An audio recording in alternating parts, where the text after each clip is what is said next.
व्याख्यामुद्रां करसरसिजैः पुस्तकं शङ्खचक्रे बिभ्रद्भिन्नस्फटिकरुचिरे पुण्डरीके निषण्णः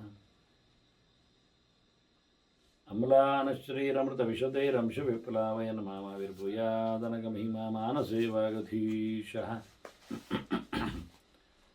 नमस्ते प्राणेश प्रणतविभवायावनिमगाः नमस्वामिन् रामप्रियतमनवन् गुरुगुण नमस्तुभ्यं भीमप्रबलतमकृष्णेष्ट भगवन् नमः श्रीमन्मध्वप्रदिश सुदर्शन्नो जय जय श्रीगुरुभ्यो नमः नारायणं सुरगुरुं जगदेकनाथं भक्तप्रियं सकललोकनमस्कृतं च त्रैगुण्यवर्जितमजं विभवाद्यमीशं वन्दे भवग्नम् अमरासुरसिद्धवन्द्यं नारायणं नमस्कृत्य नरं चैव नरोत्तमं देवीं सरस्वतीं व्यासं ततो जयमुदीरये.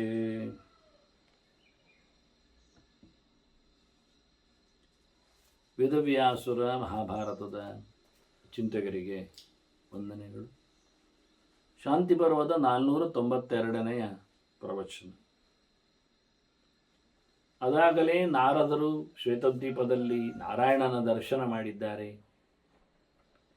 ಭಗವಂತನಲ್ಲಿ ಅವನ ಮಹಿಮೆಯನ್ನು ಕೇಳಿಕೊಂಡಿದ್ದಾರೆ. ಅದರಲ್ಲಿ ಅತಿಶಯಿತವಾದಂತಹ ಹತ್ತವತಾರದ ಮುಖ್ಯ ಚಿಂತನೆ ಬಂದಿದೆ. ವಿಶೇಷವಾಗಿ ವಾಮನಾವತಾರದ ಕೃಷ್ಣ ಚರಿತೆಯ, ಅದರಲ್ಲಿಯೂ ಕೌರವ ಪಾಂಡವರಲ್ಲಿನ ಹೋರಾಟ, ಭೂಭಾರ ನಾಶ, ಧರ್ಮರಾಜನ ಆಳ್ವಿಕೆ, ಇವನ್ನೆಲ್ಲ ಹೆಚ್ಚಾಗಿ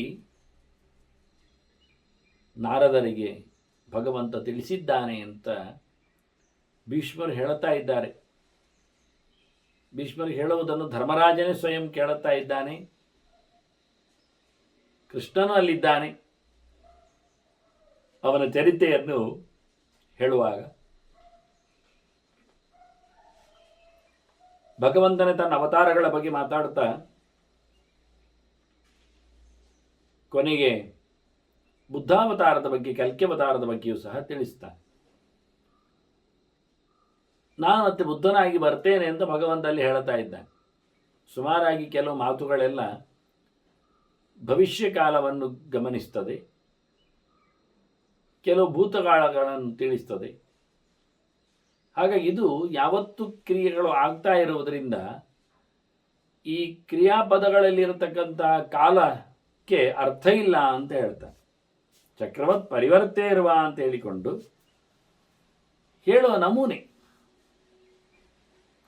ಹಾಗಾಗಿ ಅದನ್ನು ಆಯಿತು ಅಂತ ಹೇಳಿದ್ರು, ಆಗದೆ ಹೋಗಿದ್ರು, ಹಿಂದೆ ಆಗಿದೆ ಅಂತ ಅರ್ಥ. ಈಗ 10 ಅವತಾರ ಪಡೆದ ಭಗವಂತನಿಗೆ ಅಂತ ನಾವೊಂದು ಹೇಳಿದರೆ, ಎಲ್ಲಿ ಇನ್ನೂ ಆಗಲಿಲ್ಲಲ್ಲ ಕಲ್ಕಿಯವ, ಈ ಕಲಿಯುಗದ ಕೊನೆಯಲ್ಲಿ ಬರಲಿಕ್ಕಲ್ವ, ಈಗ ಹೇಗೆ ಹೇಳ್ತೀರಿ ನೀವು 10 ಅವತಾರ ಮಾಡಿದ್ದಾನೆ? ಹಿಂದೆ ಕಲಿಯುಗದಲ್ಲಿ ಮಾಡಿದ್ದಾನೆ 10 ಅವತಾರವ. ಹಿಂದಿನ ವೈವಸ್ವತ ಮನ್ವಂತರದಲ್ಲಿ ಅಂದರೆ ಹಿಂದಿನ ದಿನದ, ಇದೇ ಚತುರ್ಮುಖನೇ ಹಿಂದಿನ ದಿನದ ವೈವಸ್ವತ ಮನ್ವಂತರದಲ್ಲಿ 28ರಲ್ಲಿ ಕಲ್ಕಿ ಆಗಿದ್ದಾನೆ ಅಷ್ಟೇ ಅಲ್ಲದೆ ಇನ್ನು ಮುಂದೆ ಆಗ್ತಾನೆ ಅಲ್ವಾ. ಇನ್ನು ಮುಂದೆ ಆಗುವ ಘಟನೆಯನ್ನು ಆಯಿತು ಅಂತ ಹೇಳುವುದು ತಪ್ಪಲ್ಲ ಅಂತ. ಯಾಕೆಂದರೆ ಅದು ಅಧಿಕೃತ ಆದರೆ ಅಂತ, ಖಂಡಿತ ಆಗುವುದಾಗಿದ್ರೆ ಆಯಿತು ಅಂತ ಹೇಳಬಹುದು. ಇದು ಮನುಷ್ಯರಲ್ಲಿ ಉಪಯೋಗಕ್ಕಿರತಕ್ಕ ಕ್ರಮಗಳು ಹಾಗೆ. ಅವನು ಬರಲಿಕ್ಕೆ ಹೇಳುತ್ತಾನೆ ಗೃಹ ಪ್ರವೇಶಕ್ಕೆ, ಅವ ಕೇಳ್ತಾನೆ ಮನೆಯೆಲ್ಲ ಆಯ್ತು ಕಟ್ಟಿ ಅಂತ, ಅವ ಎಲ್ಲ ಆಯಿತು ಅಂತಾನೆ. ಆಯಿತು ಅಂತಾನೆ ನೋಡಿ, ಅಂದರೆ ಭೂತಕಾಲದಲ್ಲಿ ವ್ಯಪದೇಶ ಮಾಡಿದ್ದಾನೆ. ಮತ್ತೆ ಹೇಳ್ತಾನೆ ಇನ್ನು ಸ್ವಲ್ಪ ಕಿಟಕಿಯವರೆಲ್ಲ ಬರಲಿಕ್ಕೆ ಉಂಟು, ಪೈಂಟಿಂಗ್ ಎಲ್ಲ ಆಗಲಿಕ್ಕೆ ಉಂಟು ಅಂತ ಹೇಳ್ತಾನೆ. ಮತ್ತೆ ಆಯ್ತು ಹೇಳಿದಲ್ಲ, ಅದೆಲ್ಲ ಆದ ಹಾಗೆ ಅಂತ ಅರ್ಥ. ಅಂದರೆ ಯಾವುದು ಆಗುವುದು ಖಾತ್ರಿ ಆಗ್ತದೋ, ಯಶ್ಚ ನಿಶ್ಚಿತಂ ಯಸ್ಯಾತ್ ಅಧಿದತ್ವೇನ ಬಣ್ಯತೆ ಅಂತ. ಮುಂದಾಗುವುದು ಖಂಡಿತ ಆದರೆ ಅದು ಆಗಿ ಆಯಿತು ಅಂತ ಹೇಳೋದ್ರಲ್ಲಿ ತಪ್ಪಿಲ್ಲ.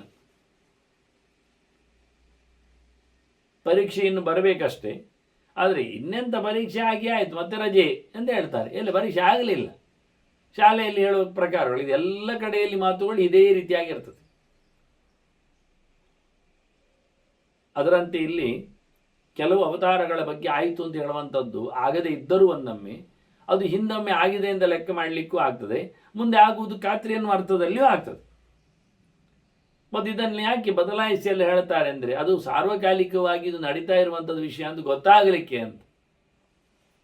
ಒಂದು ಕಡೆಯಲ್ಲಿ ಆಯಿತು ಹೇಳೋದು, ಒಂದು ಕಡೆ ಆಗ್ತದೆ ಹೇಳೋದು, ಒಂದು ಕಡೆ ಆಗ್ತಾ ಉಂಟು ಹೇಳೋದು, ತ್ರಿಕಾಲಕ್ಕೆ ಸಂಬಂಧಪಟ್ಟಂತೆ ಹೇಳುವುದು ಅದೇ ಅಧಿಕೃತ ಅಲ್ಲ. ಈಗ ಅವನು ಮುಂದೆ ಆಗುವ ಮುಂಚೆ ಹೇಳಿದ್ದಾನೆ, ಆದ್ದರಿಂದ ಇಂಥ ಹೊತ್ತಿನಲ್ಲಿ ಸೇರಿದ್ದು ಅಂತ ಹೇಳುವುದು ಅಲ್ಲ. ಅದಕ್ಕೆ ಉತ್ತರವು ಭೀಷ್ಮರು ಕೊಡ್ತಾರೆ ಮುಂದಕ್ಕೆ. ಹಾಗಾಗಿ ಈಗ ಹೊತ್ತಿನಲ್ಲಿ ಸೇರಿದ್ದ, ಇಲ್ಲಿ ಬುದ್ಧ ಆಗ್ತದೆ ಅಂತ ಹೇಳ್ತಾ ಇದ್ದಾನೆ, ಬುದ್ಧ ಆಗ್ತದೆ ಅಂತ ಹೇಳ್ತಾ ಇದ್ದಾನೆ. ಈಗ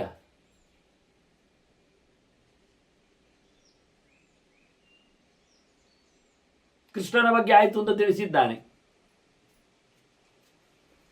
ಆದ್ರೆ ಈಗಲೇ ಮಾತಾಡದೇ ಇದ್ದದ್ದು ಅಂತ ತಿಳ್ಕೊಳ್ಬೇಕಾಗತ್ತೆ. ಬದರಿಯಲ್ಲಿ ವಿಷಯವನ್ನು ಕೇಳುವಾಗ ಶ್ವೇತದ್ವೀಪದಲ್ಲಿ ಇದೆಲ್ಲ ಯಾವತ್ತು ಒಂದೇ ಪ್ರಕಾರ ಆಗುವುದರಿಂದ ಇದರಲ್ಲಿ ಆಯಿತು ಅಂತ ಹೇಳೋದ್ರಲ್ಲಿ ಅರ್ಥ ಉಂಟು, ಆಗ್ತದೆ ಹೇಳೋದ್ರಲ್ಲಿ ಅರ್ಥ ಉಂಟು ಅಂತ ತಿಳಿಸ್ತಾ, ತತಃ ಕಲಿಯುಗ ಸ್ಯಾದೋ ದ್ವಿಜರಾದ ತರುಂ ಶ್ರಿತಃ. ಕಲಿಯುಗದ ಆರಂಭದಲ್ಲಿ ಬ್ರಾಹ್ಮಣನ ಮನೆಯಲ್ಲಿ ಸಿಗ್ತಾನಿವ. ಭೀಷಯ ಮಾಗಧೇನೈವ ಧರ್ಮರಾಜ ಗೃಹೇ ವಸನ್. ಮಾಗಧನ ಹೆದರಿಕೆಗೆ ಜಿನನ ಮನೆಯಲ್ಲಿ, ಧರ್ಮರಾಜ ಶಬ್ದಕ್ಕೆ ಜಿನ ಅಂತಲೂ ಅರ್ಥ ಉಂಟು. ಜಿನನ ಮನೆಯಲ್ಲಿ ಇದ್ದಾನೆ. ಕಾಷಾಯ ವಸ್ತ್ರ ಸಂಹಿತ. ಇದು ದ್ವಿಜರಾದ ತರುಂ ಶ್ರಿತಃ ಅಂತ ಬ್ರಾಹ್ಮಣನ ಮನೆಯಲ್ಲಿ ಸಿಕ್ಕಿದ್ದಾನೆ ಅರ್ಥವನ್ನು ಕೊಡ್ತಾರೆ. ಬುದ್ಧ ಮಗುವಾಗಿ ದಾರಿಯಲ್ಲಿದ್ದ.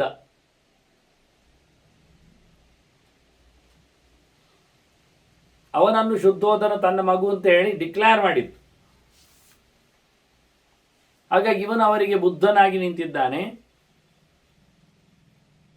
ಕಾಷಾಯ ಬಣ್ಣ ಬಟ್ಟೆಯನ್ನು ಅಂದರೆ ಸನ್ಯಾಸಿ ಧರ್ಮದಲ್ಲಿ ಕಾಣಿಸಿಕೊಳ್ಳುತ್ತಾನೆ. ಮತ್ತೆ ಮುಂಡಿತಃ ತಲೆ ಬೋಳಿಸ್ತಾನೆ. ಸನ್ಯಾಸಿಗಳು ತಲೆ ಬೋಳಿಸಲಿಕ್ಕೆ ಉಂಟು. ಶುಕ್ಲದಂತವಾನ್, ಬಿಳಿಯಾದ ಹಲ್ಲು ಬೇರೆ. ಶುದ್ಧೋಧನ ಸುತಃ ಬುದ್ಧ ಮೋಹಯಿಷ್ಯಾಮಿ ಮಾನವಾನ್. ನಾನು ಶುದ್ಧೋಧನನಿಗೆ ಮಗನಾಗ್ತೇನೆ. ಅವನು ಜಿನ ಸಂಪ್ರದಾಯದಲ್ಲಿದ್ದಾನೆ. ಶುದ್ಧೋಧನೇತ್ಯೇವ ಜಿನೇತಿ ಚೋಕ್ತಃ ಅಂತ. ಬುದ್ಧೋ ನಾಮನ ಜಿನಸುತಃ ಕೀಕಟೇಶು ಭವಿಷ್ಯತಿ. ಜಿನನ ಮಗನಾಗಿ ಬುದ್ಧ ಕೀಕಟದ ಬಿಹಾರದ ತಾಣದಲ್ಲಿ ಬರ್ತಾನೆ ಅಂತ. ನಾನು ಬಂದವ ಜನರನ್ನು ಮೋಹಗೊಳಿಸ್ತೇನೆ. ನನ್ನ ಕೆಲಸ ಏನು ಕೇಳಿದರೆ ಅವರನ್ನು ಪೆದ್ದು ಮಾಡುವುದು. ಇವ ಬುದ್ಧ, ಅವರನ್ನು ಪೆದ್ದು ಮಾಡ್ತೇನೆ. ಜನರನ್ನು ಮೋಹಗೊಳಿಸಲಿಕ್ಕೆ ಬಂದಿದ್ದೆ. ಅದಾಗಲೇ ವೇದದ ಮೇಲೆ ಬಹಳಷ್ಟು ಜೋರಾದಂತಹ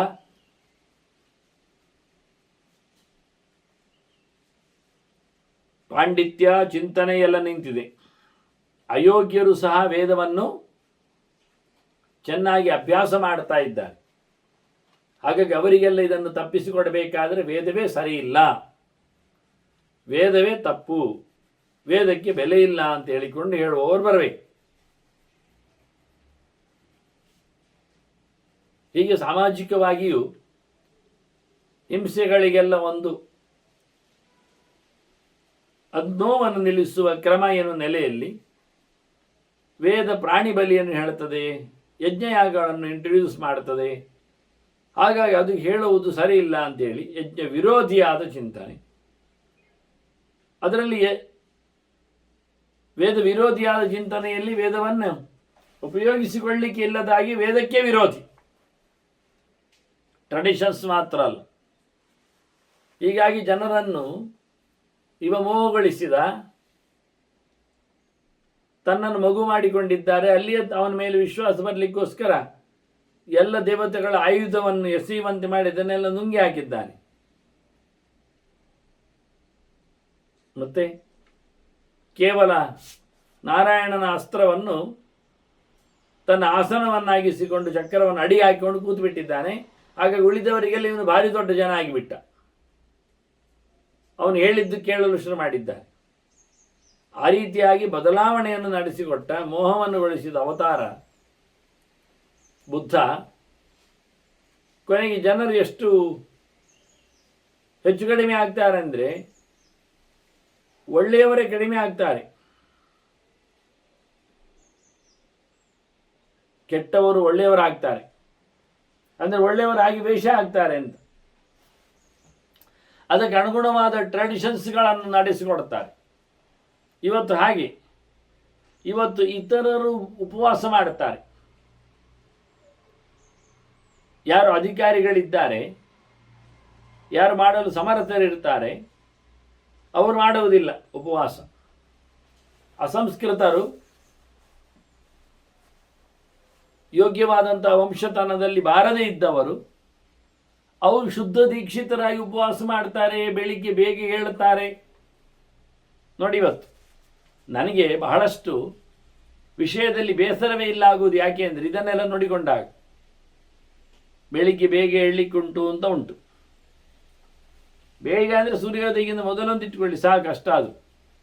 ಅದನ್ನೇ ಎಷ್ಟೋ ಜನ ಪಾಲಿಸುವುದಿಲ್ಲ. ಇನ್ನು ಬೆಳಿಗ್ಗೆ ಏಳುವಾಗ ಎದ್ದು ಸ್ನಾನ ಮಾಡುವಾಗ ಸ್ನಾನಕ್ಕೆ ನೀರು ಪವಿತ್ರವಾಗಿರಬೇಕು ಅಂತ ಉಂಟು. ಒಂದೋ ನದಿ, ಒಂದೋ ಸರೋವರ, ಇಲ್ಲ ಬಾವಿ ಅಂತೂ ಸ್ವಂತದ್ದು, ಒಳ್ಳೆ ಫ್ರೆಶ್, ಅಂದರೆ ಪಬ್ಲಿಕ್ಕಿನ ಅಲ್ಲದ್ದು ಅದಿಲ್ಲ. ಆ ಅನುಕೂಲ ಇದ್ದರೂ ಮಾಡುವವರಿಲ್ಲ, ಬಾವಿ ಸ್ನಾನ ಆಗಲಿ ಅಥವಾ ಅನುಕೂಲಕ್ಕಾಗಲಿ. ಸರೋವರ ಇದ್ದವರು ಎಷ್ಟು, 100 ಅಡಿ ಉದ್ದದಲ್ಲಿ ಸರೋವರ ಇದ್ದದ್ದು ಹೋಗುವುದ ಜನ ಇಲ್ಲ, ಮಠವಂದಿ ಇಲ್ಲ ಅಂದರೆ ಏನು ಹೇಳ್ತೀರಿ? ಹಾಗಾಗಿ ಸ್ನಾನ ಮಾಡಿಯೂ ಜಪ ಮಾಡುವವರಿಲ್ಲ, ಜಪ ಮಾಡಿಯೂ ಪೂಜೆ ಮಾಡುವವರಿಲ್ಲ, ಪೂಜೆ ಮಾಡಿಯೂ ಆವತ್ತಿಗೆ ದೇವರಿಗೆ ಬೇಕಾಗಿರತಕ್ಕ ಪುಷ್ಪ ತುಳಸಿಯನ್ನು ಕೊಡುವವರಿಲ್ಲ. ಅದು ಎಲ್ಲಿದ್ದು, ಫ್ರಿಜ್ಜಿನಿದ್ದೋ ನಿನ್ನೆದ್ದೋ ಹಾಗೋ ಹೀಗೋ ಅಂತ. ಅಷ್ಟು ಮಾಡಿಯೂ ದೇವರ ತೀರ್ಥವನ್ನು ನಿಯಮೇನ ಕಡ್ಡಾಯವಾಗಿ ಅದು ತಗೊಳ್ಳುವವರಿಲ್ಲ. ದೇವರಿಗೆ ಶುದ್ಧವಾದಂಥ ನೈವೇದ್ಯಗಳನ್ನು ಇವತ್ತಿನ ಹೂ ತುಳಸಿಗಳನ್ನು ಹಾಕುವ ಅದು ಇಲ್ಲ. ಎಷ್ಟು ಇಲ್ಲಗಳುಂಟು ನೋಡಿ. ಆಗಿರುವಾಗ ಅವರು ಮಹಾಭಾರತದಲ್ಲಿ ಹೇಳಿದ್ದ ನಾಗರ ಪೂಜೆ ಮಾಡುವುದಿಲ್ಲ ಹೇಳುವುದನ್ನು ದೊಡ್ಡ ಸಂಗತಿ ಅಂತ ಉಂಟು. ಕಾರಣ ಎಂಥದೂ ಇಲ್ಲ, ಅದು ಬೇಡ ಮಾಡುವುದವರು. ಯಾಕೆ ಮಾಡಬೇಕು? ಅವರಿಗೆ ಶಾಸ್ತ್ರ ಬೇಡ, ದೊಡ್ಡ ಸಂಗತಿಗಳು ಬೇಡ, ವೇದವ್ಯಾಸರು ಬೇಡ, ಹಾಗಾಗಿ ಏಕಾದಶಿ ಉಪವಾಸವೂ ಬೇಡ ಅವರಿಗೆ. ಅದನ್ನು ಹೇಳಿಕೊಂಡು ತಿರುಗ್ತಾರೆ. ಏಕಾದಶಿ ಯಾಕೆ ಬೇಕು? ಉಪವಾಸ ಎಂಥದಕ್ಕೆ? ಮೈ ಕೈಯಲ್ಲಿ ಕೂಡುವುದಿಲ್ಲಲ್ಲ. ಸರಿ, ಇದನ್ನಿಲ್ಲಿ ಹೇಳಿದ್ದವರು ಶೂದ್ರಾಹ ಶುದ್ಧೇಶು ಉಜ್ಜಂತೆ ಮೈ ಬುದ್ಧತ್ವಮಾಗತೆ. ಕಲಿಯುಗದ ಈ ಗಲಾಟೆಯಲ್ಲಿ ಏನಾಗಿದೆ ಕೇಳಿದರೆ, ಪಾಂಡವರು ಬರಲಿಕ್ಕೆ ಹೋಗಿ ಅವರು ಕೃಷ್ಣನ ಪ್ರಜ್ಞೆಯನ್ನು ಪ್ರತಿಷ್ಠೆ ಮಾಡಿ, ಕೃಷ್ಣ ತೆರಳಿದ ನಂತರ ಅವರು ತೆರಳಿಬಿಟ್ಟು, ಅವರ ಮುಂದಿನಕ್ಕೆ ಅವರ ವಂಶ ದುರಂಧರನಾಗಿ ಬಂದಿರತಕ್ಕ ಪರೀಕ್ಷಿತನೇ ಎಲ್ಲ ಮಟ್ಟ ಹಾಕಿದ್ದಾನೆ. ಅವೈಷ್ಣವ ಪಾಂಡವರು ಮಾಡಲಿ. ಆದರೆ ಪಾಂಡವರು ಪ್ರತಿಷ್ಠೆ ಮಾಡಿದ ವೈಷ್ಣವ ಪ್ರಜ್ಞೆ ಜಾಗೃತವಾಗಿದ್ದು ಊರು ಎಲ್ಲ ತಿರುಗಿದೆ. ಹಾಗಾಗಿ ಎಲ್ಲರೂ ಬಲಾತ್ಕಾರವಾಗಿ ಭಗವಂತ ಎಚ್ಚರವನ್ನು ಸಂಪಾದನೆ ಮಾಡಿಕೊಂಡು ಮುಂದುವರಿಸ್ತಾ ಇದ್ದಾರೆ. ಅದನ್ನು ತಪ್ಪಿಸಲಿಕ್ಕೆ ಬುದ್ಧ ಬಂದದೀಗ. ಅಯೋಗ್ಯರು ಸಹ ವೇದ ವಿದ್ಯೆಗಳನ್ನು ಚೆನ್ನಾಗಿ ಅರಿತು ದೀಕ್ಷಿತರಾಗಿ ಮುಂದೋದಾಗಿದ್ದಾಗ ಅದು ಅವರಿಗೆ ಯೋಗ್ಯ ಅಲ್ಲ, ಅವರ ಯೋಗ್ಯಕ್ಕೆ ಅನುಗುಣವಾದದ್ದನ್ನು ತಿಳಿಸಿಕೊಡಬೇಕು ಅನ್ನೋ ನೆಲೆಯಲ್ಲಿ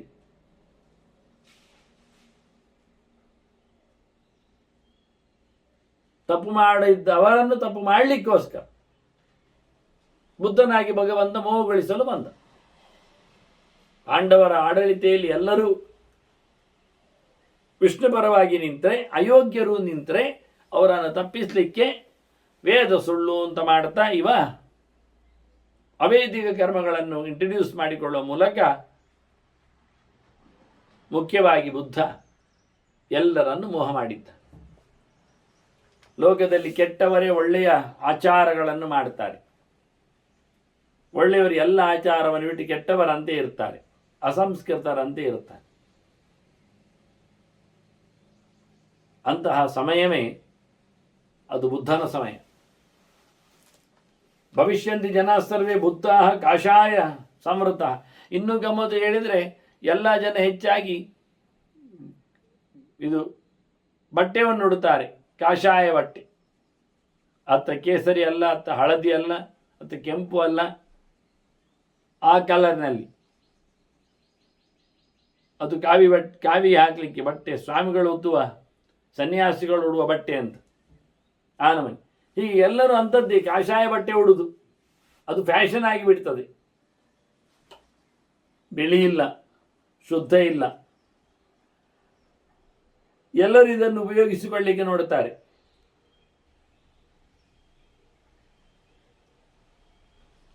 ಯಾರು ಓದುವುದಿಲ್ಲ, ಅನಧ್ಯಾಯ ಭವಿಷ್ಯಂತಿ ವಿಪ್ರಾಹ ಯಾಗೆ ವಿವರ್ಜಿತಾ, ವೇದವನ್ನು ಒಪ್ಪದ ಮೂಲಕ ಯಾವುದೇ ಪ್ರಕಾರದ ಯಾಗಗಳು ಇಲ್ಲ. ದೊಡ್ಡ ದೊಡ್ಡ ಮಟ್ಟಿನ ಯಜ್ಞಶಾಲೆಗಳಲ್ಲಿ ವಿವಿಧ ರೀತಿಯ ಆಹುತಿಗಳನ್ನು ಕೊಟ್ಟುಕೊಂಡು ಬಹುಬಗೆಯ ದೇವತೆಗಳನ್ನು ಕರೀಲಿಕ್ಕೆ ಇಲ್ಲ ಅಲ್ಲಿ. ಹಾಗೆ ವಿವರ್ಜಿತ, ಎಲ್ಲವನ್ನು ಬಿಟ್ಟಿದ್ದಾರೆ, ಓದುವುದನ್ನು ಬಿಟ್ಟಿದ್ದಾರೆ. ಹಾಗಾಗಿ ಓದುವುದಿಲ್ಲ, ಋಷಿರಣದ ಪರಿಹಾರ ಇಲ್ಲ, ದೇವರಣದ ಪರಿಹಾರ ಇಲ್ಲ, ಯಜ್ಞಗಳನ್ನು ಮಾಡುವುದಿಲ್ಲ. ಹಾಗಾಗಿ ವೇದಜ್ಞರು ತಿಳ್ಕೊಳ್ತಾರೆ, ಅಗ್ನಿಹೋತ್ರಾಣಿ ಸೀದಂತಿ, ಹಗಲು ರಾತ್ರಿ ಮಾಡತಕ್ಕಂಥ ಅಗ್ನಿ ಮಾಧ್ಯಮದಲ್ಲಿ ಇರತಕ್ಕ ಭಗವಂತನ ಆರಾಧನೆ ನಿಂತು ಹೋಗ್ತದೆ.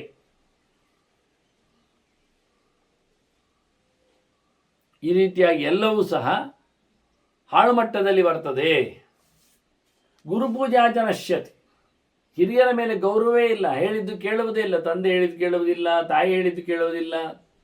ಅಕ್ಕ ತಂಗಿಯರದ್ದು ಕತೆ ಹಾಗೆ, ಅಣ್ಣ ತಮ್ಮಂದಿರಲ್ಲಿಯೂ ಹಾಗೆ ಒಡಕು, ವಿಷ, ಈ ಪ್ರಕಾರವಾದಂತಹ ಕರ್ಮ ಹೊರತು ದೊಡ್ಡವರ ಯಾರ ಮೇಲೂ ಗೌರವ ಇಲ್ಲದೆ ಇರತಕ್ಕಂಥ ಪ್ರಕ್ರಿಯೆಗಳು, ಕೂಡು ಕುಟುಂಬದ ನಾಶ,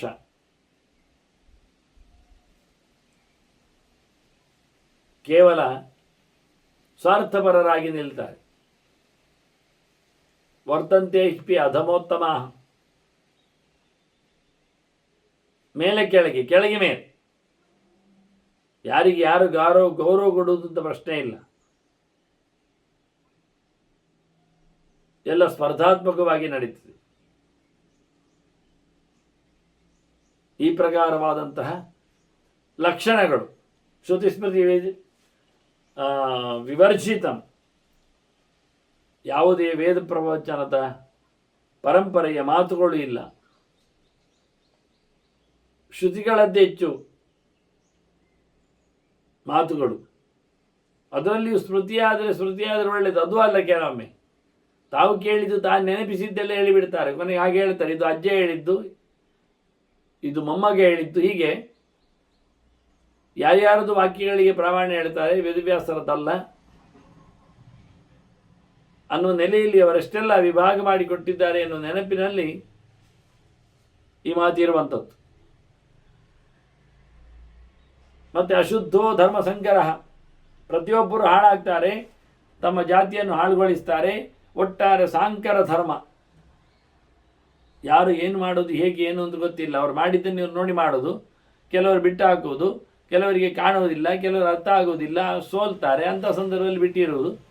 ಇಷ್ಟ ಆಗ್ತದೆ ಅಂತ ತೆಗೆದಿರ್ತಾರೆ, ತಿನ್ನಲಿಕ್ಕೂ ನೋಡಲಿಕ್ಕೂ ಆಗ್ತದೆ ಅಂತೇಳಿ ಇಷ್ಟ. ಹೀಗೆ ಇಷ್ಟಾನಿಷ್ಟದ ಒಂದು ಪ್ರಾಪ್ತಿ ಪರಿಹಾರದ ಒಂದು ಲೆಕ್ಕಾಚಾರ ಇಲ್ಲದೆಯೇ ಅಲ್ಲಿ ಒಂದು ರೀತಿಯಿಂದ ವಿಶಿಷ್ಟವಾಗಿರತಕ್ಕಂಥ ಕಲಿಯುಗದ ಪ್ರಭಾವ ಉಂಟಾಗ್ತದೆ.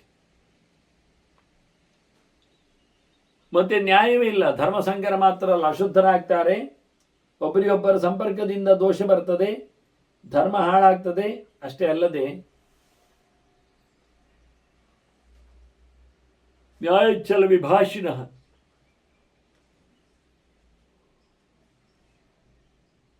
ಪ್ರತಿಯೊಂದಕ್ಕೂ ತರ್ಕ ಮಾಡ್ತಾರೆ, ಅದನ್ನು ತಿರುಚುತ್ತಾರೆ, ಮೋಸದಿಂದ ಒಪ್ಪದೇ ಇರುವಂತೆ ನಾಟಕ ಮಾಡ್ತಾರೆ. ಎಲ್ಲರೂ ಎಲ್ಲ ವಿಷಯದಲ್ಲಿಯೂ ಲೇವಡಿ ಮಾಡ್ತಾರೆ, ಬರಬೇಕಲ್ಲ ಅಂತ ಹೇಳಿಕೊಂಡು ವಿಶೇಷವಾದಂತಹ ಸೋಮಾರಿತನ. ಹೀಗೆ ಪೂರ ನ್ಯಾಯಚ್ಛಲ ವಿಭಾಷಣ ಅಂತ ಪ್ರತಿಯೊಂದಕ್ಕೂ ಕಾನೂನು, ಚರ್ಚೆ, ಮೋಸ, ಎಸ್ಕೇಪಿಸಮ್, ಪಲಾಯನವಾದ. ನಷ್ಟಧರ್ಮ ಶ್ರೋತಾರಹ ತೇ ಸಮಾಹ ಪಾಪ ನಿಶ್ಚಯ, ತಸ್ಮಾದೇತ ನ ಸಂಭಾಷ್ಯ ನ ಸ್ಪೃಶ್ಯಾಚ ಹಿತಾರ್ಥಿವಿ.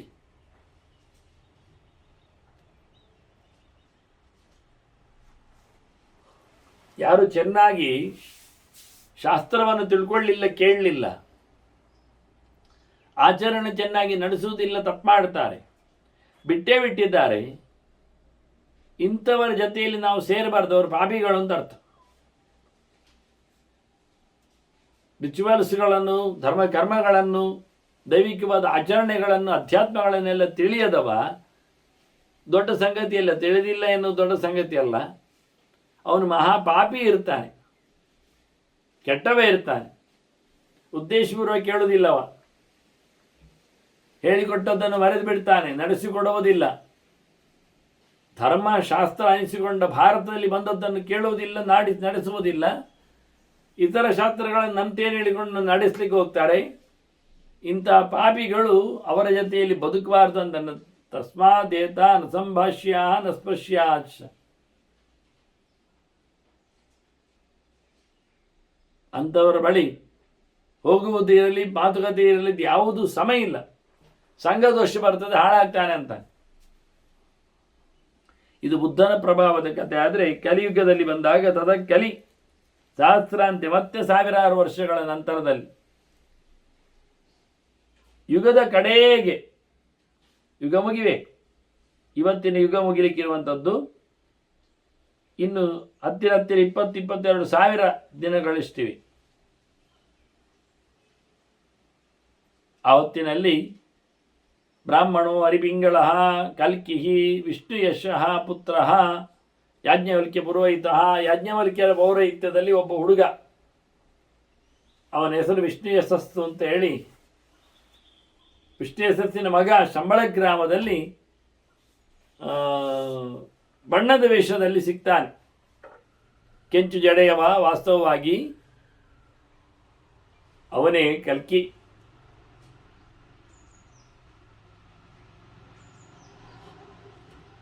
ಅಲ್ಲೆಲ್ಲ ಬ್ರಾಹ್ಮಣರಲ್ಲಿ ಕುದುರೆಗಳುಂಟು. ಹಾಗಾಗಿ ಇವನು ಒಂದು ಕುದುರೆ ಮೇಲೆ ಏರಿ ಮ್ಲೇಂಚರ ಸಂಹಾರ ಮಾಡ್ತಾನೆ. ಯಾರಿಗೇನೊಂದು ಗೊತ್ತಾಗದಂತಿರಲಿಕ್ಕೆ ಎಷ್ಟೋ ಕುದುರೆಗಳು ಓಡಲಿಕ್ಕೆ. ಹಾಗೆ ಇವನ ಒಬ್ಬರ ಜೊತೆ ಸೇರಿ ಸಹಾಯಾ ಬ್ರಾಹ್ಮಣ ಸರ್ವೇ ತೈರಹಂ ಸಂಹಿತ ಪುನಃ, ಅವರಿಂದ ಸೇರಿಕೊಂಡು ನಾನು ಮತ್ತೆ ಬರ್ತೇನೆ ಅಂತ ಹೇಳ್ತಾ ಇದ್ದಾನೆ.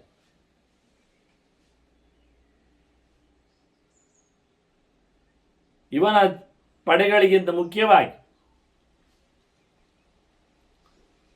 ಕಲ್ಕಿಯ ಜೊತೆಯಲ್ಲಿ ಸೇರಿಕೊಂಡು ಭೂಭಾರ ನಾಶ ಮಾಡಲಿಕ್ಕೆ ಉಳಿದವರೆಲ್ಲ ಸೇರಿರುತ್ತಾರೆ. ಮ್ಲೇಚ್ಛಾನ್ ಉತ್ಸಾದಯಿಷ್ಯಾಮಿ ಪಾಷಂಡಾಂಶೈವ ಸರ್ವಶಃ. ಇಲ್ಲಿ ಮುಂದಕ್ಕಾಗುವಂತ ಹೇಳ್ತಾ ಇದ್ದಾನೆ, ಹಿಂದಕ್ಕಾಗಿ ಹೋಗಿದೆ, ಇರಲಿ.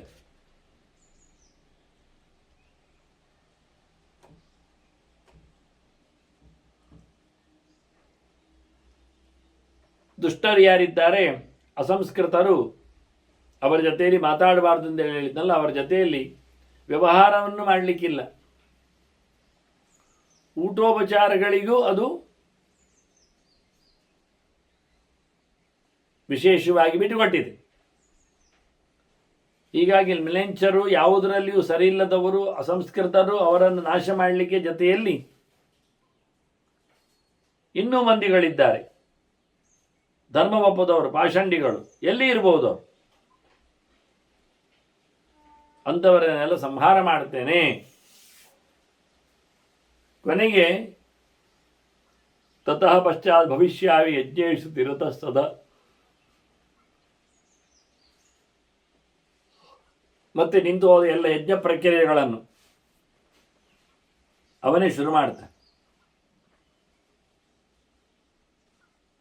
ಅವನೇ ಮಾಡಲಿಕ್ಕೆ ಬರುತ್ತೆ. ಹೀಗಾಗಿ ಕಲ್ಕಿಯ ಕಡೆಯಲ್ಲಿ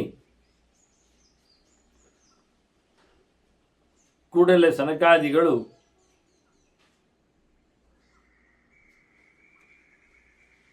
ಮುಖ್ಯವಾಗಿ ಪಾಷಂಡಗಳ ಸಂಹಾರ, ತಪ್ಪು ಕಲ್ಪನೆಯವರು, ಪಾಪಪ್ರದರು, ವೇದಗಳನ್ನು ಒಪ್ಪದವರು, ಅವರ ನಾಶವನ್ನು ಮಾಡ್ತಾನೆ. ಕೊನೆಗೆ ಇವನೇ ಶುರು ಮಾಡ್ತಾನೆ ಯಜ್ಞಯಾಗಗಳನ್ನು, ವೇದಗಳನ್ನು ಮತ್ತೆ ಉದ್ಧಾರ ಮಾಡ್ತಾನೆ. ತದಪಶ್ಚಾತ್ ಭವಿಷ್ಯಾಮಿ ಯಜ್ಞೇಶು ನಿರತಃ ಸದಾ. ಅನೇಕ ಪ್ರಕಾರದ ಯಜ್ಞಗಳನ್ನು ಇಂಟ್ರೊಡ್ಯೂಸ್ ಮಾಡ್ತಾ ಕೊನೆಗೆ ಭಗವಂತ ಅವತಾರಗಳನ್ನು ಸಂಹಾರ ಮಾಡ್ತಾನೆ, ಕಾಣದಾಗ್ತಾನೆ. ಕೃತ್ವಾ ತದ ಪಶ್ಚಾತ್ ಕೃತ್ವಾ ಲೋಕಾನ್ ಗಮಿಷ್ಯಾಮಿ ಸ್ವಾನಹಂ ಬ್ರಹ್ಮ ಸತ್ಕೃತಾನ್. ಬ್ರಹ್ಮದೇವರು ಬರಲಿಕ್ಕೆ ಹೋದ ಬಳಿಕ ಅವರು ಹೇಳಿದ ಲೋಕದೆಡೆಗೆ, ಮೇಲಿನ ಲೋಕದೆಡೆಗೆ ನಾನು ತೆರಳುತ್ತೇನೆ ಅಂತ ಭಗವಂತ ಹೇಳ್ತಾ ಇದ್ದಾನೆ. ತನ್ನ ಅವತಾರ ಸಮಾಪ್ತಿಯ ಕಥೆಯನ್ನು ಚಿಂತನೆ ಹೊರಟು ಹೀಗೆ ನಾನು ಆಗ್ತಾ ಇರ್ತೇನೆ ಅಂತಾನೆ. ಉತ್ಕ್ರಾಂತಾಶ್ಚ ಬಹವಃ, ನಮ್ಮದು ವಾಸ್ತವವಾಗಿ ನೋಡಿದ ಅಧಿಕ್ರಾಂತಾಶ್ಚ ಬಹವಃ ಪ್ರಾದುರ್ಭಾವ ಮಮ ಉತ್ತಮ ಹಂಸ ಮುಂತಾದ ಅವತಾರಗಳಾಗಿ ನಾನು ಎಷ್ಟೋ ಅವತಾರಗಳನ್ನು, ಲೆಕ್ಕ ಇಲ್ಲದಷ್ಟು ಅವತಾರಗಳನ್ನು ನಾನು ತಳೆದಿದ್ದೇನೆ ಅಂತ ಧರ್ಮರಾಜನಿಗೆ ತನ್ನ ಅವತಾರಗಳ ಬಗ್ಗೆ ನಾರದರು ಕೇಳಿದ ವಿಷಯಗಳನ್ನು ತಿಳಿಸಿಕೊಡುವ ಮೂಲಕ ಭೀಷ್ಮರು ಇಲ್ಲೇ ಇದ್ದಾನೆ ಕೃಷ್ಣ ಹೇಳಿಕೊಳ್ಳಿಕ್ಕೆ. ನಾರಾಯಣ ಅದನ್ನೇ ಹೇಳಿತು, ನ ಹ್ಯೇತತ್ ಬ್ರಹ್ಮಣ ಪ್ರಾಪ್ತಂ ಈದೃಶಂ ನೃಪ ದರ್ಶನಂ ಈದೃಶಂ ತವ ದರ್ಶನಂ. ನಿನಗೆ ನಾನು ಕಾಣಿಸಿಕೊಂಡಂತೆ ಚತುರ್ಮುಖನಿಗೂ ಕಾಣಿಸಿಕೊಂಡಿಲ್ಲ ಅಂತ ದೇವರು ಹೇಳ್ತಾ ಇದ್ದಾನೆ ಇಲ್ಲಿ. ಹಾಗೆ ಕಾಣಿಸುವುದಿಲ್ಲ, ಅದಕ್ಕಿಂತ ಭಿನ್ನವಾಗಿ ಕಾಣಿಸ್ತಾನೆ ಅನ್ನುವುದು ಸತ್ಯ. ಇನ್ನು ವೈಭವದ ಪ್ರಕಾರಗಳಲ್ಲಿ ಕಾಣಲಿಕ್ಕೆ ಬರ್ತದೆ, ಆದರೆ ಹೇಳಿಕೊಳ್ಳುವ ರೀತಿ ಇದು ವಾಸ್ತವವಾಗಿ.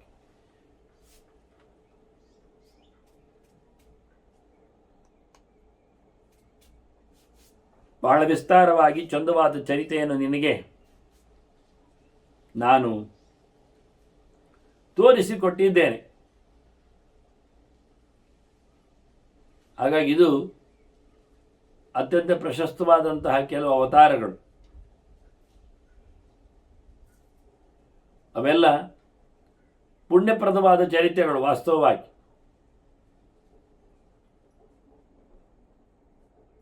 ಇವೆಲ್ಲ ಚಿಂತನೆಗಳನ್ನು ಮೊದಲು ಪಡೆದವನು ಚತುರ್ಮುಖ. ಅವನಿಗೆ ಅದರ ಸಮರ್ಪಣೆ ಆಗಿದೆ, ತಿಳ್ಕೊಂಡಿದ್ದಾನವ ವಾಸ್ತವವಾಗಿ. ಈಗ ದೇವರು ಕಾಣಿಸಿಕೊಂಡದ್ದಿದ್ದಾಗ ಚತುರ್ಮುಖನಿಗೆ ಇಷ್ಟು ವೈಭವದ ದರ್ಶನ ಮಾಡಿಕೊಡಲಿಲ್ಲ ದೇವರು. ನಾರದನಿಗೆ ಸ್ಪೆಷಲ್ ಸಿಕ್ಕಿದ ಕಥೆ ಇದು. ಹಾಗೆ ಭಗವಂತ ನಾರದನಿಗೆ ಹೇಳಿದ್ದಾನೆ, ಇದು ನಿನಗೆ ವಿಶೇಷವಾದದ್ದು ಅಂತ, ಉಳಿದವರಿಗೆ ಯಾರು ಸಿಗಲಿಲ್ಲ ಅಂತ. ಹಾಗೆ ಹೇಳ್ತಾ ಭಗವಂತ ಅಂತರ್ಧಾನವನ್ನು ಪಡೆದಿದ್ದಾನೆ, ಕಾಣದಾಗಿದ್ದಾನೆ ಅಂತ ಭೀಷ್ಮರ ಕಥೆ ಹೇಳ್ತಾರೆ. ತತ್ರೈವ ಅಂತರ್ಧದೆ ಅರಿಹಿ ಅಂತ. ಹಾಗೆ ನಾರದರು ಮತ್ತೆ ಅಲ್ಲಿಂದ ಬದರಿಗೆ ತೆರಳಿದ್ದಾರೆ, ಕೆಳಗೆ ಬಂದಿದ್ದಾರೆ. ನರನಾಯನಾಶ್ರಮಕ್ಕೆ ನಾರದರು ತೆರಳಿದ್ದಾರೆ. ಅಲ್ಲಿ ನಾರಾಯಣನನ್ನು ಮಾತಾಡಿಸಲು. ಹೀಗೆ ಇದು ಅತ್ಯಂತ ಪ್ರಶಸ್ತವಾದಂತಹ ಚಿಂತನೆ ಅಂತ ಭೀಷ್ಮರು ಹೇಳ್ತಾರೆ. ನಾರಾಯಣ ಮುಖೋದ್ಗೀತಂ, ಇದು ಪಂಚರಾತ್ರ ಭಗವಂತನ ನಾರಾಯಣ ಹೇಳಿದ್ದು.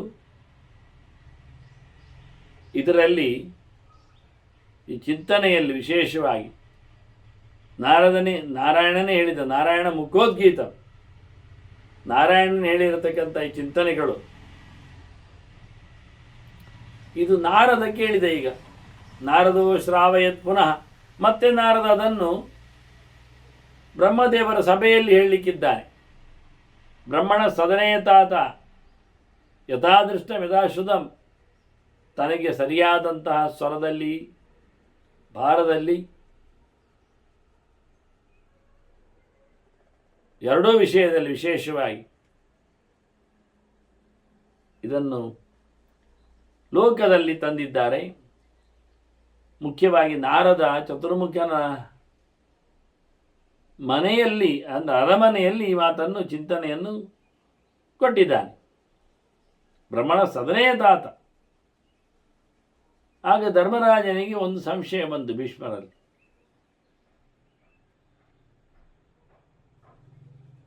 ಅದು ಹೇಗೆ ಸಾಧ್ಯ ಆಯಿತು? ಎಂಥದ್ದು ನಾರದರು ಚತುರ್ಮುಖನಿಗೆ ಹೇಳುವುದು ಅಂದರೆ ಎಂಥದ್ದು? ಚತುರ್ಮುಖ ನಾರದರ ತಂದೆ ಅಲ್ಲ. ಅದಕ್ಕೆ ಭೀಷ್ಮರು ಹೇಳುತ್ತಾರೆ, ಅಲ್ಲ ನಾರಾಯಣ ಕೊಟ್ಟದ್ದನ್ನು ಬ್ರಹ್ಮನ ಅರಮನೆಯಲ್ಲಿ ನಾರದರು ಹೇಳಿದ್ರು ಅಂದರೆ ಅದು ಬ್ರಹ್ಮನಿಗೆ ಅಂತ ಯಾಕೆ ಹೇಳಬೇಕು? ಉಳಿದವರೆಲ್ಲರಿಗೆ ಸಿಗುವಂತೆ ಆಗಲಿಕ್ಕೆ ಇವತ್ತು ಹೊತ್ತುದಂದದ್ದು ವಾಸ್ತವವಾಗಿ. ಹಾಗಾಗಿ ಬ್ರಹ್ಮನ ಮನೆಯಲ್ಲಿ ಇದು ಪಾಠ ಆಗಿದೆ, ಅದು ಧರ್ಮರಾಜಾದಿಗಳಿಂದ ಅಥವಾ ಇತರರಿಂದ ನಾರದರಿಂದ ಎಲ್ಲ ಅರ್ಥ ಮಾಡಲಿಕ್ಕಿಲ್ಲ. ಅದು ಯಾವತ್ತೋ ಕಾಲದಲ್ಲಿ ಆದ ಘಟನೆ. ಆದ್ದರಿಂದ ನಿನ್ನ ಪ್ರಶ್ನೆ ಕಿಂಬೈ ತಾತ ಅನ್ನೋ ನೆಲೆಯಲ್ಲಿ ಕೇಳಿಕೊಂಡದ್ದು. ಯಾಕಪ್ಪ, ಹೇಗೆ, ಏನು?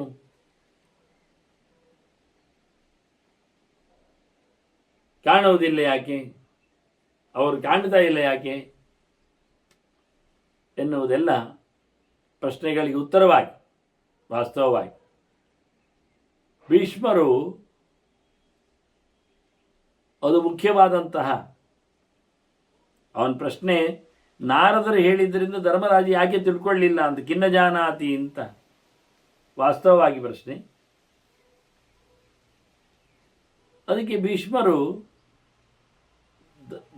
ಬ್ರಹ್ಮನಿಗೆ ಗೊತ್ತಿಲ್ಲ ಅಂತಲ್ಲ, ಈಗ ಎಷ್ಟಾಯ್ತು ಗೊತ್ತುಂಟ ಸಮಯ ಎಲ್ಲ, 1000 ಗಟ್ಟಲೆ ಯುಗಚಕ್ರಗಳೆಲ್ಲ ಕಳೆದು ಹೋಗ್ತವೆ ಮಾರಾಯ.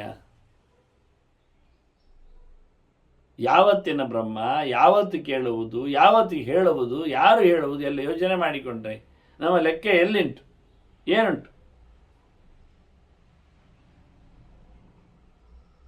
ಇಡೀ ವಿಶ್ವವೇ ಭಗವಂತನಿಂದ ನಿರ್ಮಾಣಗೊಂಡು ಹೋಗ್ತಾ ಬರ್ತಾ ಇರುವಾಗ ಮೊದಲ ಬಾರಿಗೆ ಸೃಷ್ಟಿಯಾದ ಚತುರ್ಮುಖನ ಕಥೆ ಕೇಳ್ತಿಯಲ್ಲಿ ನೀನು. ಸರ್ಗಸ್ಯಾದೋ ಸ್ಮೃತೋ ಬ್ರಹ್ಮ ಪ್ರಜಾ ಸರ್ಗಕರಃ ಪ್ರಭು. ಇಡೀ ಜಗತ್ತನ್ನು ನಿರ್ಮಾಣ ಮಾಡಿದವ ಅವ ಇದ್ದಾನೆ ಬ್ರಹ್ಮ, ಬ್ರಹ್ಮನ ನಿರ್ಮಾಣ ಮಾಡಿದ ದೇವರಿದ್ದಾರೆ. ನಾರದರು ಹೇಳ್ತಾರೆ ಬ್ರಹ್ಮನಿಗೆ ಗೊತ್ತಿಲ್ವ ಅದೆಲ್ಲ, ಬ್ರಹ್ಮನಿಗೆ ನಾರದರು ಕೇಳಿದ್ದು ಬೇಕಾ ಅಂತೆಲ್ಲ ಹೇಳ್ತೀಯಲ್ಲ ಮಾರಾಯ.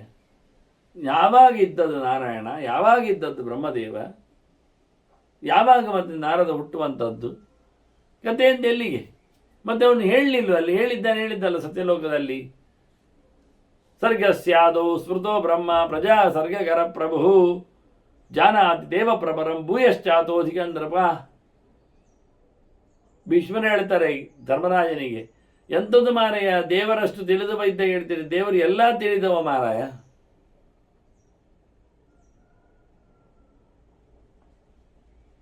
ಭಗವಂತ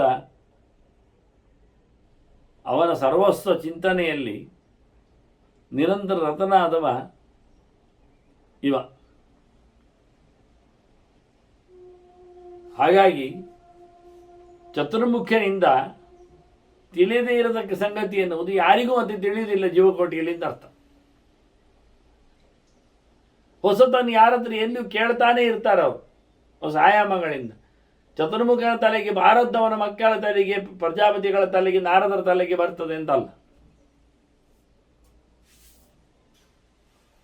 ಅಂದ ಮೊದಲು ಎನ್ನುವ ಆದಿಜೀವ ಚತುರ್ಮುಖ, ದೊಡ್ಡವ, ಎಲ್ಲಕ್ಕಿಂತ ಹಿರಿಯ ಜೀವ, ಜೀವೋತ್ತಮ. ಅವನು ಇಡೀ ಜಗತ್ತನ್ನು ಸೃಷ್ಟಿ ಮಾಡಿದ, ಇಡೀ ಜಗತ್ತಿಗೆ ಅವನ ಅಪ್ಪ. ಅವನು ಜಾನಾತಿ ದೇವ ಪ್ರವರಂ ಭೂಯಶ್ಚ ಅಥವಾ ಅಧಿಕಂ. ಅವರು ನಿಜವಾಗಿ ಬ್ರಹ್ಮನ ಬಗ್ಗೆ ತಿಳ್ಕೊಂಡಿದ್ದಾನೆ ಇನ್ನೂ ಹೆಚ್ಚಿನ ವಿಷಯಗಳು.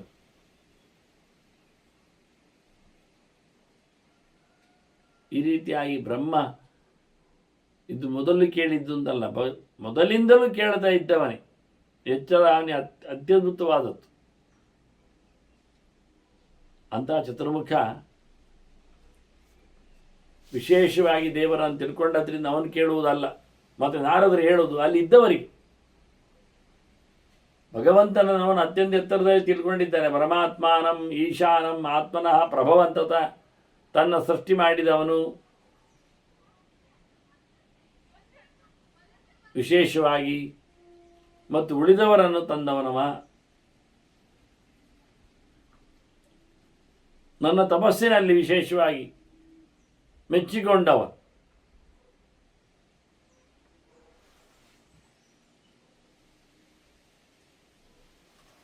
ಮುಖ್ಯವಾಗಿ ಬ್ರಹ್ಮ ಸದನದಲ್ಲಿದ್ದ ಸಿದ್ಧರಿಗೆಲ್ಲ ಪಾಠ ಮಾಡಿದ್ದು ನಾರದರು. ಅದು 25,000 ಜನ ಇದ್ದಾರೆ. ಅವರಿಂದ ಸೂರ್ಯನೆಗೆದು ಹೋಗ್ತದೆ, ಸೂರ್ಯನಿಂದ ವಾಲಕಿಲ್ಯರಿಗೆ ಬರ್ತದೆ. ಅವರೆಲ್ಲ ನೋಡಿಕೊಳ್ಳುತ್ತಾರೆ.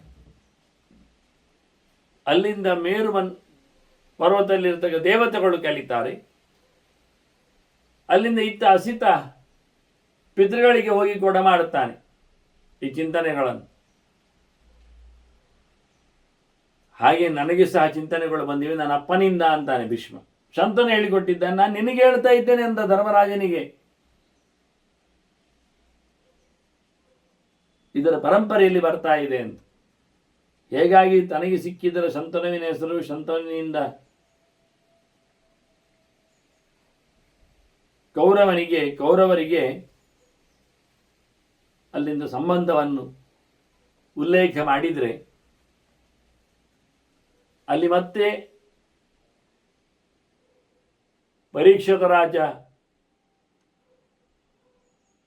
ಬಂದವ ಗದ್ದುಗೆಯಲ್ಲಿ, ಮತ್ತು ಅವನು ಕಳೆದು ಹೋಗ್ತಾನೆ 66ರ ಹರೆಯದಲ್ಲಿ. ಅವನ ನಂತರದಲ್ಲಿ ಅಲ್ಲಿ ಬರ್ತಾನೆ ಜನಮೇಜಯ. ಅವನು ಇವರೆಲ್ಲರ ಚರಿತೆಯನ್ನು ಕೇಳ್ತಾನೆ ಕೂತ್ಕೊಂಡು. ಅಲ್ಲಿ ಕೇಳುವಾಗ ಉಗ್ರಶ್ರವ ಸೂತ ಇದ್ದಾನೆ, ರೋಮಾರ್ಷನ ಮಗ. ಅವನು ಅದನ್ನು ಹೊತ್ತುಕೊಂಡು ಹೋಗಿ ಅಲ್ಲಿ ಹೇಳ್ತಾನೆ ಮತ್ತು ಹೇಳಿಕೊಡ್ತಾನೆ ಉಳಿದವರಿಗೆ. ಅಲ್ಲಿಯೂ ಅವನ ವಿದ್ಯಾರ್ಥಿಗಳ ರಾಶಿ, ವಿಶ್ವವಿದ್ಯಾಲಯದ ವ್ಯವಸ್ಥೆ ಅದು ಆಗ್ತದೆ. ಹೀಗೆ ಬ್ರಹ್ಮಸದನದಲ್ಲಿ ಸೂರ್ಯ ಕೇಳಿದ್ದಲ್ಲ, ಇತರರು ಕೇಳಿದ್ದಾರೆ. ಅಲ್ಲಿಂದ ನೇರವಾದ ಪ್ರವೇಶ ಬರಲಿಲ್ಲ ವಾಸ್ತವವಾಗಿ. ಅವನು ಚೆನ್ನಾಗಿ ಭಗವಂತನನ್ನು, ಪರಮಾತ್ಮನನ್ನು, ಸರ್ವೋತ್ತಮನನ್ನು, ಎಲ್ಲೊಳ ಅಂತರ್ಯಾಮಿಯನ್ನು ತನ್ನ ಹುಟ್ಟಿನ ವ್ಯಕ್ತಿಯನ್ನಾಗಿ ತಿಳಿದಿದ್ದಾನೆ ಬ್ರಹ್ಮ. ಆದ್ದರಿಂದ ಬ್ರಹ್ಮ ಸದನದಲ್ಲಿರತಕ್ಕ ಸಿದ್ಧರಿಂದ 16,000-20,000 ಸಿದ್ಧರಿಗೆ, ಅಲ್ಲಿಂದ ಸೂರ್ಯನಿಗೆ, ಸೂರ್ಯನ 60,000 ವಾಲಕಿಲ್ಲಿಯರಿಗೆ ಎದುರಲ್ಲಿ ಓದಿಕೊಂಡು ಹೋಗುವವರು. ಅವರು ಮತ್ತೆ ಮೇರು ಪರ್ವತ ತೀರದ ಸುರರಿಗೆಲ್ಲ, ದೇವತೆಗಳಿಗೆಲ್ಲ ಹೇಳಿದ್ದಾರೆ. ಇತ್ತ ಹಸಿತ ಪಿತೃಲೋಕಕ್ಕೆ ಹೋಗಿ ವಿಷಯವನ್ನು ತಿಳಿಸಿದ್ದಾನೆ ಕಲಿತು. ಅಲ್ಲಿಂದ ಬಂದ ನನ್ನ ಸುದ್ದಿಯಲ್ಲಿ ಶಂತನು ಕೊಟ್ಟಂತೆ ನಾನು ಇಲ್ಲಿ ಹೇಳಿಕೊಳ್ಳುವಾಗ ನಿನಗೆ ತಿಳಿಸಿದ್ದೇನೆ ಅಂತ ತಿಳಿಸಿದಾಗ, ಇತ್ತ ವೈಶಂಪಾಯನರು ಪರೀಕ್ಷಿತ ರಾಜನಿಗೆ ಹೇಳುತ್ತಾ ಇದ್ದಾರೆ. ವೈಶಂಪಾಯನರು ಜನಮೇಜಯನಿ, ಪರೀಕ್ಷಿತರ ಮಗನಿಗೆ. ಅಲ್ಲಿ ಕೂತಿರತಕ್ಕ ಉಗ್ರಶ್ರವಸೂತ ಮತ್ತೆ ನೈಮಿಷಾರಣ್ಯದಲ್ಲಿದ್ದವರಿಗೆ ಹೇಳುತ್ತಾನೆ. ಆ ನೈಮಿಷಾರಣ್ಯದಲ್ಲಿದ್ದವರಿಗೆ ಹೇಳುತ್ತಾ ಇದ್ದ ಸಂದರ್ಭ ಬಲರಾಮನ ತೀರ್ಥಯಾತ್ರೆ ನಂತರದ್ದು. ಬಲರಾಮನ ತೀರ್ಥಯಾತ್ರೆ ಕಲಿಯುಗದ ಕೊನೆಯಲ್ಲಿ ಆದದ್ದು, ದ್ವಾಪರದ ಕೊನೆ, ಕಲಿಯುಗದ ಆರಂಭದಲ್ಲಿ ಆದದ್ದು, ದುರ್ಯೋಧನ ಸಾಯುವ ಮೊದಲು. ಆ ಬಳಿಕ ಉಗ್ರಶ್ರವಸ್ಥರಿಂದ ಪುರಾಣೇತಿಹಾಸಿಗಳ ಪ್ರವಚನ. ಹಾಗಾಗಿ ಸೂರ್ಯನಿ ಇಲ್ಲಿ ಪಾಠ ಎನ್ನುವುದು ಚತುರ್ಮುಖನಿಗೆ ಅಂದು ನಾರದರಿಂದ ಆದದ್ದಲ್ಲ, ಅಲ್ಲಿರತಕ್ಕಂಥ ಸಿದ್ಧರಿಗೆ ಅನ್ನೋ ನೆಲೆಯಲ್ಲಿ ಅದರ ಪರಂಪರೆಯನ್ನು ಒಂದಿಷ್ಟು ಸ್ಪಷ್ಟವಾಗಿ ಭೀಷ್ಮ ಹೇಳಿದ. ಇವರೆಲ್ಲರೂ ಸಹ ಭಗವಂತನನ್ನು ಬಹಳ ಅದ್ಧೂರಿಯಾಗಿ ಮೆಚ್ಚಿಕೊಂಡವರು. ಸುರೈರ್ವ ಮುನಿಭಿರ್ವಾಪಿ ಪುರಾಣಂ ಯೈರಿದಂ ಶ್ರುತಂ ಸರ್ವೇತೆ ಪರಮಾತ್ಮಾನಂ ಪೂಜೆಯಂತೆ ಸಮಂತತ. ನಿಜವಾಗಿ ಯಾರಿದನ್ನು ಚೆನ್ನಾಗಿ ತಿಳ್ಕೊಳ್ಳುತ್ತಾನೆ ಅವರು ಖಂಡಿತವಾಗಿ ಪರಮಾತ್ಮನನ್ನು ಪೂಜೆ ಮಾಡುತ್ತಾರೆ. ಶಾಸ್ತ್ರದ ವಿಶೇಷತೆ ವಾಸುದೇವಸ್ಯ ಮಹಾತ್ಮ್ಯಂ ಸಮ್ಯಕ್ ದ್ವೈಪಾಯನೋ ಬ್ರವೀತ್ ಹೇಳಲಿಲ್ವಾ? ಕೃಷ್ಣನ ಮಹಿಮೆಯನ್ನೇ, ದೊಡ್ಡತನವನ್ನೇ ಮಹಾಭಾರತ ಹೇಳುತ್ತದೆ ಅಂತ. ಹಾಗಾಗಿ ಮಹಾಭಾರತ ಹೇಳುತ್ತದೆ ಅಂದರೆ ಒಂದು ದೊಡ್ಡ ಸಂಗತಿ. ಅದನ್ನು ಇಟ್ಟುಕೊಂಡು ಇತಿಹಾಸದ್ದಾಗಿ ಏನನ್ನು ಮಾಡುವಂತೆಲ್ಲ ಮಾಡಬೇಕಾಗಿಲ್ಲ. ಹಾಗಿದ್ದರೂ ಮಹಾಭಾರತವನ್ನು ಬದಿಗಿಟ್ಟು ಉಳಿದದ್ದನ್ನೇ ಎತ್ತಿ ಹಿಡಿತಾರಲ್ಲ ಜನ, ಅದಕ್ಕೆ ಅಂತ ಮಾಡುದು ಭ್ರಮೆ. ಹಾಗೆ ಇವರೆಲ್ಲರೂ ಸಹ ಪರಮಾತ್ಮನನ್ನೇ ಪೂಜೆ ಮಾಡುವುದು ಈ ವಿಷಯದ ನೆಲೆಯಲ್ಲಿ ಅಧಿಕೃತವಾಗಿ ಭೀಷ್ಮರು ಹೇಳಿದ್ದಾರೆ. ಎಲ್ಲರೂ ಪ್ರಾಪ್ನುಯಾತ್ ಅಧಿರಾಜರಾಜನ್ ವಿಷ್ಣುಲೋಕಂಚ ಶಾಶ್ವತಂ, ಅವರೆಲ್ಲ ಶಾಶ್ವತವಾದ ಭಗವಂತನ ಲೋಕವನ್ನು ಬೇಗನೆ ಪಡಿತಾರೆ. ಅದರಿಂದ ಅದು ಹಿಂದೆ ಬಾರದ ಮನೆ ಭಗವಂತನದ್ದು. ಯಾವ ಕಾಲದಲ್ಲಿಯೂ ನಾಶ ಇಲ್ಲದ ಹೊರ ಬದುಕಾಗ್ತದೆ. ಆದ್ದರಿಂದ ನಾ ವಾಸುದೇವ ಭಕ್ತಾಯ ತ್ವಯಾ ದೇಯಂ ಕದಂಚನ. ಧರ್ಮರಾಜನಿಗೆ ಭೀಷ್ಮರು ಹೇಳ್ತಾರೆ, ನೀನು ಯಾರಿಗೂ ಕೃಷ್ಣ ಭಕ್ತರಲ್ಲದವರಿಗೆಲ್ಲ ಹೇಳಲಿಕ್ಕೆ ಹೋಗಬೇಡ, ಇದನ್ನು ಕೊಡಬೇಡ ಅವರಿಗೆ.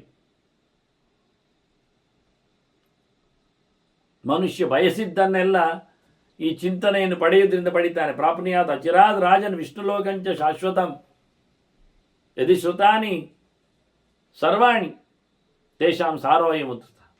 ನೀನು ಸುಮಾರು ಉಪಾಖ್ಯಾನಗಳನ್ನು ಕೇಳಿದೆ, ಭೀಷ್ಮರು ಹೇಳ್ತಾರೆ ಧರ್ಮರಾಜ ಅಂತ. ಇದು ಎಲ್ಲ ವಿಶೇಷವಾದ ಚಿಂತನೆಯಲ್ಲಿ ಕೇಂದ್ರ ಬಿಂದುವಾದ ಇದ್ದಿವೆ. ಈಗ ಶ್ವೇತದ್ವೀಪ ಉಪಾಖ್ಯಾನಗಳು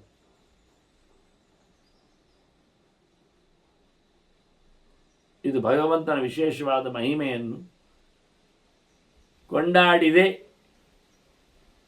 ಅನ್ನುವ ನೆಲೆಯಲ್ಲಿ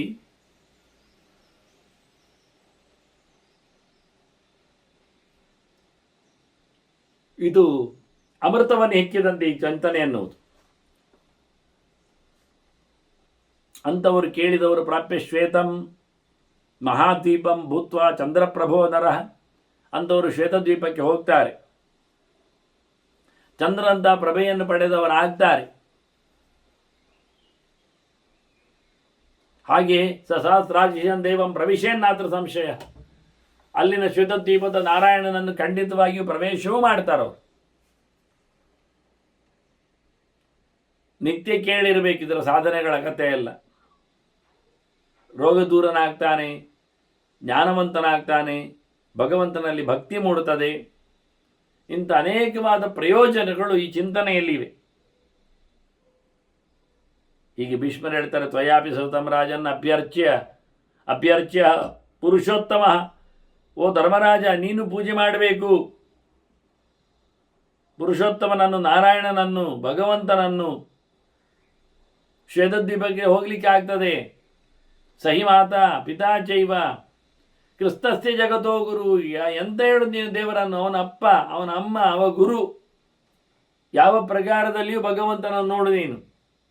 ಅವನಲ್ಲಿ ಯಾರೂ ಅಲ್ಲ ನಮ್ಮ ನಿರ್ಮಿತಿ ಮಾಡಿದವ, ರಕ್ಷಣೆ ಮಾಡುವವ, ನೋಡಿಕೊಳ್ಳುವವ, ನಿಯಮಿಸುವವ, ಜ್ಞಾನ ಕೊಟ್ಟವ ಎಲ್ಲ.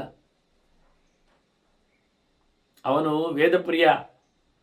ವೇದಪ್ರಿಯರ ಪ್ರಿಯ ಬ್ರಹ್ಮಣ್ಯ ದೇವ ಭಗವಾನ್ ಪ್ರಿಯತಾಂ ತೇ ಸನಾತನ. ದೇವರು ಒಳ್ಳೇದು ಮಾಡಿ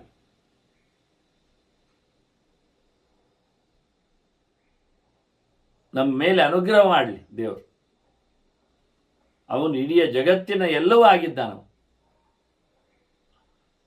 ಯುಧಿಷ್ಠಿರ ಮಹಾಬಾಹೋ ಮಹಾಬುದ್ಧಿ ಜನಾರ್ದನ. ಇವ ಕಮ್ಮಿ ಇಲ್ಲ ನೋಡು ಮಾರಾಯ. ಇವನೇ ಕೃಷ್ಣ, ಇವನೇ ನಾರಾಯಣ, ಇವನೇ ಶ್ವೇತದ್ವೀಪದ ಅರಸ, ಇವನೇ ಮೋಕ್ಷಪ್ರದ ವಾಸುದೇವ.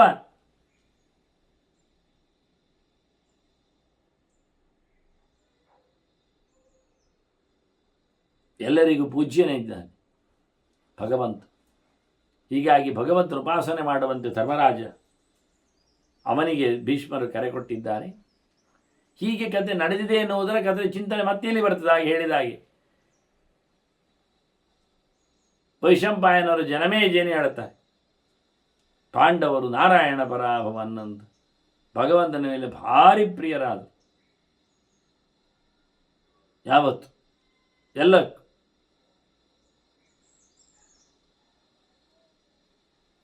ನಿತ್ಯ ಜಪದಲ್ಲಿಯೂ ನೆಲೆಗೊಂಡ್ರು.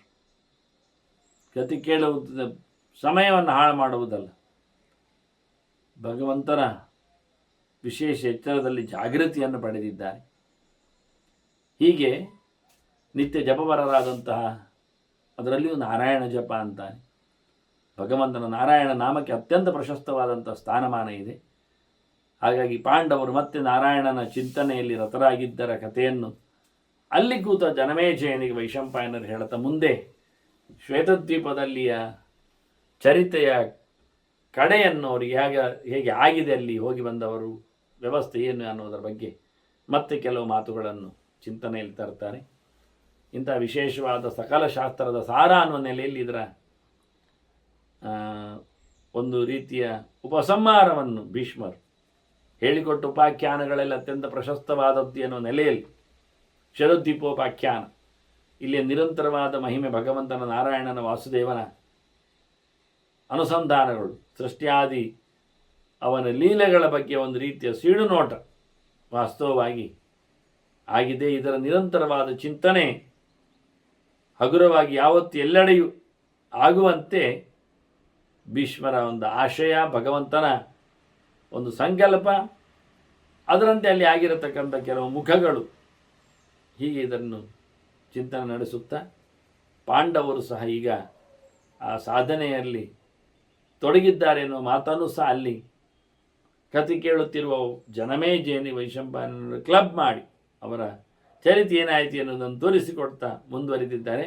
ಅದು ಇವತ್ತಿನ ಮಹಾಭಾರತದಲ್ಲಿ ಬಂದಾಗ ಅದೆಲ್ಲ ನಡುವೆ ನಿಂತಹ ಕಥೆಗಳಿದ್ದಾವೆ, ಮುಂದುವರಿಕೆಯಲ್ಲಿ ಅದು ಮಧ್ಯೆಯಲ್ಲಿ ಆದಂಥ ಘಟನೆಗಳು ಅಂತ ಏನಿಲ್ಲ, ಅದೆಲ್ಲ ಮಹಾಭಾರತದ್ದೇ ಎನ್ನುವ ನೆಲೆಯಲ್ಲಿ ಮತ್ತೆ ಮಹಾಭಾರತದ ಚಿಂತನೆಗೆ ಸೇರುವ ವಂದನೆಗಳೊಂದಿಗೆ ಶ್ರೀಕೃಷ್ಣ ನಾರಾಯಣ ನಾರಾಯಣ.